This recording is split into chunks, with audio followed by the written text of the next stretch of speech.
yesterday or the day before. Well, let me tell you this story. Like Father's Day, we went for Jackson, and on the way down there, on Ozzy's Boneyard, "Invasion of Your Privacy" came on. You know, Rat. The main song from it, "Lay It Down." Lay It Down, yeah. And that was my album in '85, and I'm like, holy fuck! Rat was already on their second album before Bon Jovi's first album. Like Rat hit before John Bon Jovi. Yeah. Because Bon Jovi hit with Runaway. What year was that? That was like 82, but it was 82, 83, but it was a minor hit. It was a minor hit. And then he had the second album, 7800 Degrees Fahrenheit, that didn't do that well. She Don't Know Me, and there was one other song, but that wasn't big either until New Jersey came out, and You Give Love a Bad Name. Yeah. That was it, you know, and that album is what broke. I thought it was Slippery When Wet. I'm sorry, Slippery When Wet. That's it. Yeah, Slippery When Wet. New Jersey's not bad, but it ain't. Right, that was the fourth one, but the third one was hit. The first two were just like, it's like, it was all right. But then that, you know, Slippery When Wet came out, and that was it. And then Keith Ross the other day was talking about a club where Zakk Wylde was the busboy, and Bon Jovi met his wife there, and that's where Richie Sambora, Casanovas. It was probably on Route 35 in Sayreville. There was a place called Mingles. No, another one. Club 35. Then there was Art Stock's Playpen that I worked at. It was the Birch Hill. I'm not sure which club it was, but it was definitely probably on that strip. Keith Ross was when Richie Sambora came back and said, "You got to listen to our fucking album." And he listened to the first 3 songs, and he knew that something was going to happen with Bon Jovi. And he just said that this place was just legendary. Like it was somewhere that was just fucking Bon Jovi met his wife there. She was the bartender. You know, just fucking Zakk Wylde was a busboy. Yeah, and Zach grew up in Jackson, and he married his high school sweetheart. She was from Jackson too. Zakk grew up in Jackson. He grew up in Jackson, New Jersey. Yeah. Wow. Yeah. It's not a Starland Ballroom, right? That hasn't been around. No, it was called Modern Times back then. There was a bunch of different names, but I don't think that was the place either.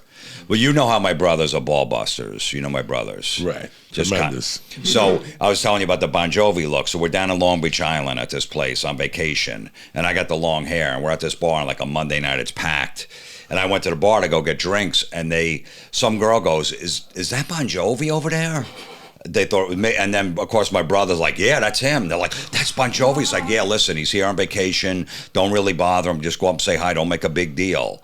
And they're like, oh, we could say hi. I go, yeah, go say hi to him, but just be nice. Don't cause a commotion. Next thing I know, these girls are coming over. Hey, you Bon Jovi? And I'm like, yeah, just thinking they're going to bust me in a second. The girl thought it was Bon Jovi. I started talking to her. Then everybody else started talking. I had to leave the club because it was getting so crazy. Like, Bon Jovi's over there. He's over there. And I want to walk into a car. I want to making out with her.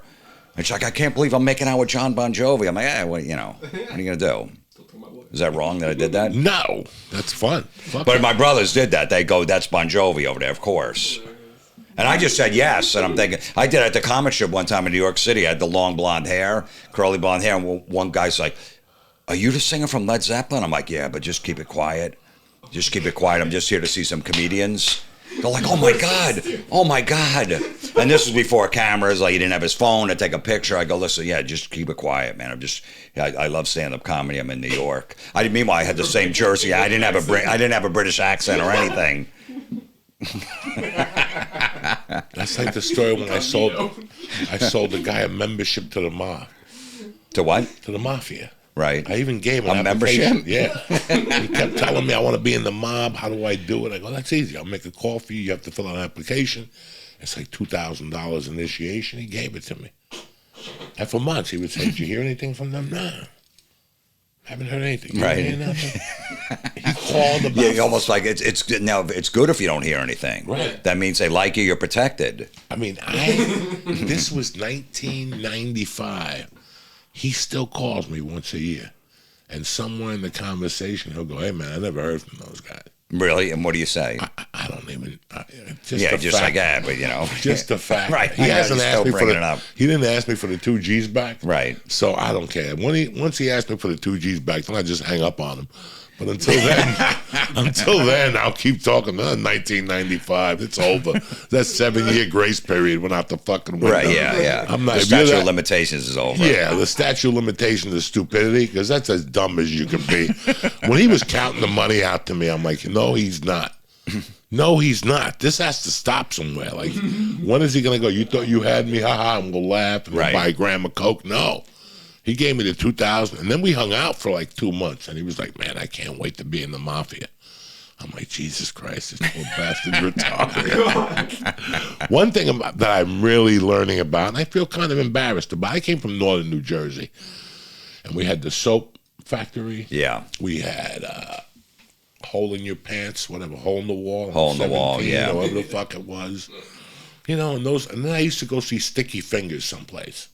There was like 3 rock clubs up north. But the more I talk to you, the more I talk to your brothers, and fucking Keith Ross is great on Ozzy Boneyard. And he drops this knowledge. It's like I'm embarrassed. Where the fuck was I for part of this New Jersey musical history? This fucking Metallica and Old Bridge. You know, like all this shit that you read about. Dio's from Jersey, ain't he? No, he's from like Cortland, New York, up by like Syracuse, like that. I heard something about Dio in South Jersey, and Jersey just has such a fucking history of music. Like, I had no idea. Even I just got a book about crime in New Jersey, and it chronicles like the 50s and 60s. That was huge music. Like, all those bands were on labels out of Jersey, the black bands and shit. I had no fucking idea music was so big in New Jersey. Well, because when you were growing up, you stayed in your area. You stayed up in North Bergen of North Jersey. I was in Central Jersey. We stayed here. So I never really went. I don't think I ever went to the Soap Factory to see Twisted Sister or any of those bands. I didn't go to the Hole in the Wall. I had a bunch of clubs around here. You know, those cover bands would play the same clubs. So I would just stay here. I would never drive up there. I'd go to the Garden to take the train in to see a show. But so I think that's why you stayed in your area. You had enough stuff going on there. You didn't have to come back down here. Like, somebody was telling me they went to that place where they play music on the water that I went to see Rod Stewart in '84. Remember I was telling you? They only have it open in the summertime. In the summertime, we offer the Meadowlands, PNC, the Garden, and then Nassau Coliseum. I guess now the Brooklyn. Yeah, but then there's another place, Jones Beach. Oh, Jones Beach on Long Island. Yeah, Long Island. A buddy of mine went to see Jewel 2 weeks ago, Stu Feiner, and he said that fucking high tide came, and that their fucking shoes and sneakers were all flooded. They had to put their feet up. Jules is up there playing the guitar with galoshes on and shit. Really? People getting electrocuted and shit. Like, I love that place.